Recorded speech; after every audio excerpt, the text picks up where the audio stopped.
मेरठ के कपसाड़ गांव में एक ऐसा जुर्म हुआ है जिसने विरोध, राजनीति और दो बिल्कुल अलग-अलग सच्चाइयों का एक ऐसा बवंडर खड़ा कर दिया है जिसे सुलझाना आसान नहीं है। तो चलिए इस मामले की हर परत को खोलकर देखते हैं। सबसे पहले समझेंगे कि असल में हुआ क्या था, फिर देखेंगे कि कैसे ये एक बड़ा राजनीतिक मुद्दा बन गया। इसके बाद जांच में आए उस चौंकाने वाले मोड़ की बात करेंगे जिसने सब कुछ बदल दिया, और जानेंगे कि कैसे एक ही अपराध की दो अलग-अलग कहानियां बन गईं। और आखिर में उन सवालों पर भी नजर डालेंगे जिनका जवाब मिलना भी बाकी है। इस पूरे मामले को समझने के लिए टाइमलाइन पर एक नज़र डालना बहुत ज़रूरी है। देखिए, 8 जनवरी को ये भयानक घटना होती है, 10 जनवरी को एक बड़ा राजनीतिक टकराव होता है और आज स्थिति ये है कि जांच एक पूरी तरह से नई दिशा में जा रही है। ये टाइमलाइन हमें दिखाती है कि कैसे कुछ ही दिनों के अंदर सब कुछ बदल गया। तो चलिए सबसे पहले बात करते हैं उस घटना की जहां से ये सारा सिलसिला शुरू हुआ। वो तथ्य जिन पर किसी को कोई शक नहीं है, पहले उन्हें समझना जरूरी है। सोचिए, 8 जनवरी की सुबह एक माँ अपनी बेटी के साथ खेत की तरफ जा रही है, लेकिन वो दिन उनकी जिंदगी का सबसे भयानक दिन बन गया। एक क्रूर हमले में माँ की जान चली गई और इस एक घटना ने पूरे इलाके में तनाव और डर का माहौल पैदा कर दिया। अब ये जुर्म सिर्फ एक गांव की कहानी बनकर नहीं रहा, बहुत ही तेजी से इसने एक बड़े राजनीतिक बवंडर का रूप ले लिया। बड़े बड़े नेता इसमें कूद पड़े और सड़कों पर विरोध प्रदर्शन होने लगे। देखते हैं ये सब कैसे हुआ। सबसे पहली और शायद सबसे तीखी आवाज उठी भीम आर्मी चीफ चंद्रशेखर आजाद की। उन्होंने साफ तौर पर इसे सिर्फ एक जुर्म नहीं बल्कि जाति के आधार पर की गई हिंसा बताया और आरोपियों के लिए सबसे कड़ी सजा की मांग की। इस एक बयान ने मामले को एक बहुत ही संवेदनशील मोड़ दे दिया। सिर्फ चंद्रशेखर ही नहीं, दलित राजनीति की एक और बड़ी आवाज बसपा सुप्रीमो मायावती ने भी इस घटना की कड़ी निंदा की। उन्होंने सीधे सीधे सरकार पर सवाल उठाया और कहा कि महिलाओं की सुरक्षा के मुद्दे को गंभीरता से लिया जाना चाहिए।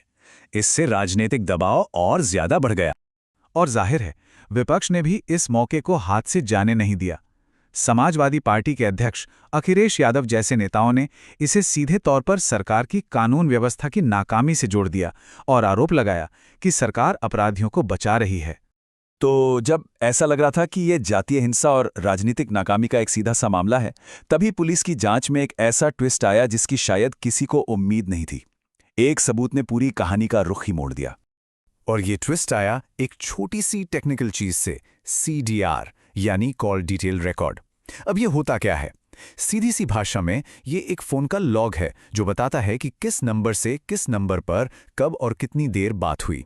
इसमें ये नहीं पता चलता कि क्या बात हुई, लेकिन इस केस में इतनी ही जानकारी कहानी बदलने के लिए काफी थी।